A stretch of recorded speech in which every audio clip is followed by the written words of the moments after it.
নমস্কার সকলকে। আর কিছুদিন পর আসতে চলেছে মহাশিবরাত্রি। দেবাদিদেব মহাদেবের আরাধনা করার শ্রেষ্ঠ দিন এই মহাশিবরাত্রি।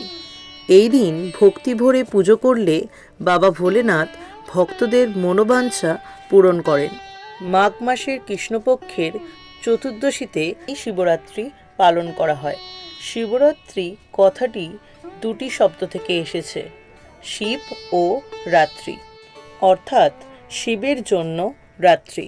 আজকের ভিডিওতে আমরা জেনে নেব 2025 সালে শিবরাত্রি কবে, শিব চতুর্দশী কখন পালিত হবে, পঞ্জিকা অনুসারে সঠিক সময়সূচি, বাড়িতে শিবরাত্রি পুজো কবে করবেন, চতুর্দশী তিথি কতক্ষণ থাকছে, শিব চতুর্দশীর পুজোতে কি কি উপকরণ লাগবে, এছাড়াও ঘরে কিভাবে শিব পুজো করবেন তার মন্ত্র সবই এই ভিডিওর মাধ্যমে আপনারা জানতে পারবেন। ইটস নন্দিনী অফিসিয়ালে সবাইকে স্বাগত জানিয়ে আজকের এই ভিডিওটি শুরু করছি। যদি আমাদের চ্যানেলে নতুন হয়ে থাকেন তাহলে অবশ্যই আমাদের চ্যানেলটিকে সাবস্ক্রাইব করে দেবেন। চলুন তাহলে ভিডিওটি শুরু করা যাক। শাস্ত্রমতে দেবাদিদেব মহাদেবের পুজো 4 প্রহরে হয়ে থাকে। অনেকে আবার এই পূজা 4 প্রহরেও করে থাকেন, আবার অনেকে কোনো একটি প্রহরে করে থাকেন। শাস্ত্রমতে মহাশিবরাত্রির তিথিতে সন্ধেবেলা স্নানের পর মহাশিবরাত্রির পূজা করা হয়ে থাকে। এবার জেনে নেব শিবরাত্রি কবে পড়েছে। এই বছর 26শে ফেব্রুয়ারি 2025 বুধবার পড়েছে মহাশিবরাত্রির ব্রত। এইবার আমরা জেনে নেব শিব চতুর্দশীর তিথি কখন শুরু হচ্ছে। 26শে ফেব্রুয়ারি 2025 বাংলার 13ই ফাল্গুন 1431 সকাল 9:42 থেকে শুরু হচ্ছে চতুর্দশী তিথি। এই চতুর্দশী তিথি সমাপ্ত হবে 27শে ফেব্রুয়ারি 2025 বাংলার 14ই ফাল্গুন 1431 সকাল 8:31। যেহেতু শিবরাত্রির পুজো সন্ধ্যার পরে করা হয়, সেই জন্য 26শে জানুয়ারি বুধবার মহাশিবরাত্রির ব্রত পালিত হবে। আর যারা সকালেও পুজো করতে চান, বেলা 12টার পর এই পুজো করতে পারেন। শিবরাত্রি পুজোর আগের দিন সিদ্ধ চালের ভাত বা আমিষ খেতে নেই। আতপ চালের সিদ্ধ ভাত খাওয়ার নিয়ম রয়েছে এই দিন।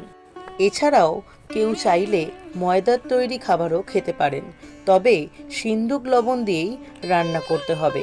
এই দিন সাধারণ লবণ একদমই খাওয়া যাবে না। ব্রতের দিন উপবাস করে নিষ্ঠা ভরে কিছু নিয়ম মানলে ভক্তের সমস্ত মনোবাঞ্ছা পূরণ করেন দেবাদিদেব মহাদেব। এবার জেনে নেব শিবরাত্রির ব্রত পালনের জন্য কি কি উপকরণ লাগবে। গঙ্গা জল, দুধ, ঘি, মধু এবং চিনির মিশ্রণ।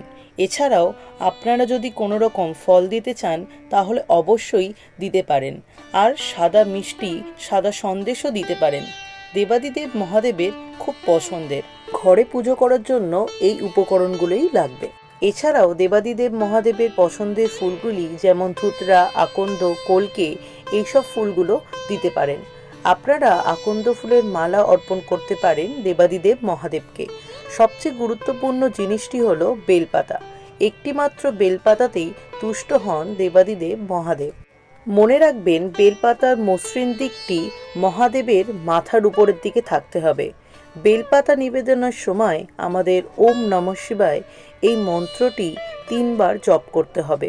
বেলপাতা ছাড়াও আপনারা দেবাদিদেব মহাদেবের পছন্দের আকন্দ ফুল, কলকে ফুল, ধুতরা ফুল, অপরাজিতা এই সমস্ত ফুল অর্পণ করতে পারেন। আর এর সাথে দূর্বা ঘাস অর্পণ করা খুব ভালো বলে মনে করা হয়। বাবা মহাদেবকে দূর্বা ঘাস অর্পণ করলে পারিবারিক সুখ সমৃদ্ধি বৃদ্ধি পায়। আজকের ভিডিওটি এখানেই শেষ করলাম। ভিডিওটি ভালো লাগলে অবশ্যই লাইক, কমেন্ট অ্যান্ড সাবস্ক্রাইব করে দেবেন। ভিডিওটি কেমন লাগলে অবশ্যই কমেন্টের মাধ্যমে জানাতে ভুলবেন না। আবার আসবো নতুন কোনো ভিডিও নিয়ে।